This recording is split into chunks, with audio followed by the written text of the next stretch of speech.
जब आपके जीवन का मान लीजिए 1% चेतनापूर्वक संचालित हो रहा है और 99% संयोगवश, तो आप जीवन से जबरदस्त डरे रहेंगे और कोई तरीका ही नहीं है। तो आपको किस बात का डर है? ऐसी चीज जो होगी या आप सोचते हैं कि वो होगी, है ना? अगर आप इनके बारे में कुछ नहीं जानते तो आप संयोग से चलने वाले प्राणी हैं। आपका डरे रहना अच्छा है, वरना आप खुद को जबरदस्त नुकसान पहुंचा सकते हैं।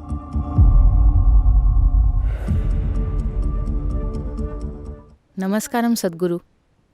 कई लोग कहते हैं कि विचार कर्म बनाते हैं और कभी कभी हमारे सबसे बड़े डर हमारे मन में दिन में बार बार आते रहते हैं। तो हम ऐसे विचारों को आने से कैसे रोकें और उन डरों को सच होने से कैसे रोकें और अनचाहे कर्मों को कैसे कम करें? देखिए, कर्मों से जुड़ी हर चीज का बहुत गलत अर्थ लगाया गया है और उसे पहले से लिखे हुए भाग्य की तरह दर्शाया गया है। कर्म का मतलब यह है, कर्म का अर्थ है काम। इस शब्द का अर्थ है काम। यहां बैठे बैठे आप में शारीरिक गतिविधियां चल रही हैं, मानसिक गतिविधियां चल रही हैं, भावनात्मक गतिविधियां चल रही हैं और ऊर्जा की गतिविधियां चल रही हैं।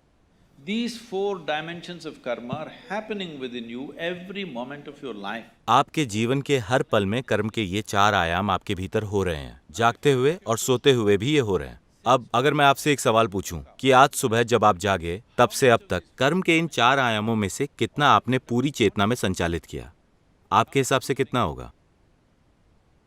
कितने प्रतिशत? 1% से भी कम, मेरा यकीन कीजिए। ये 1% से भी काफी कम है। जब आपके जीवन का मान लीजिए 1% चेतनापूर्वक संचालित हो रहा है और 99% संयोगवश, तो आप जीवन से जबरदस्त डरे रहेंगे और कोई तरीका ही नहीं है। अगर आप कार चला रहे हैं और जैसे आप चला रहे हैं उसका 99% अनजाने में हो रहा हो, तो क्या आप डरेंगे या नहीं? So fear is a consequence. तो डर अपनी बुद्धि की प्रकृति को ना संभाल पाने का नतीजा है। देखिए, आप जीवन को इस तरह अनुभव कर रहे हैं। इसके 3 आयाम हैं। एक चीज है जिसे याददाश्त कहते हैं, जो आप में लगातार कुछ भरती रहती है। याददाश्त सिर्फ वही नहीं है जो आपको याद है। आपको याद नहीं कि 10 पीढ़ी पहले आपकी परदादी कैसी दिखती थी? क्या याद है? आपको याद नहीं है, लेकिन उनकी नाक आपके चेहरे पर लगी हुई है, हाँ या नहीं?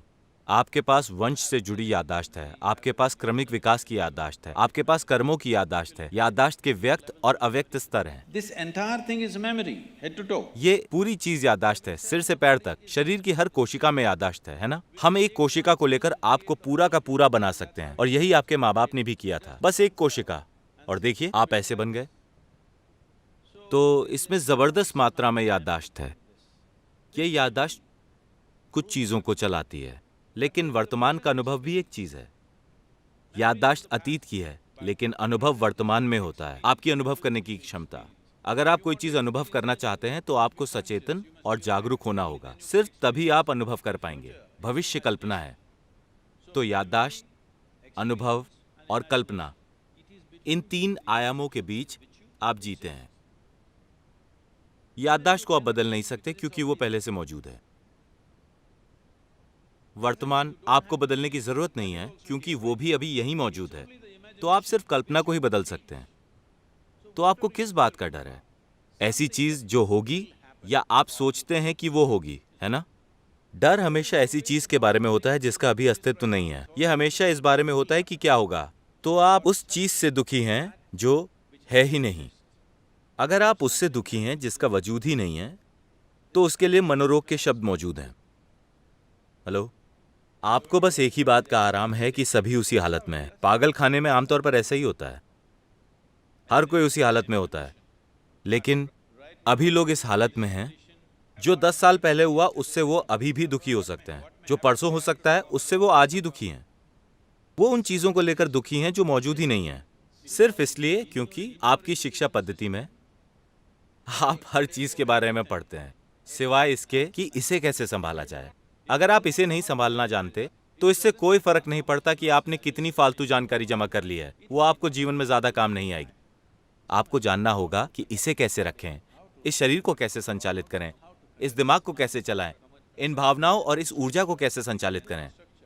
अगर आप इनके बारे में कुछ नहीं जानते तो आप संयोग से चलने वाले प्राणी हैं। आपका डरे रहना अच्छा है, वरना आप खुद को जबरदस्त नुकसान पहुंचा सकते हैं।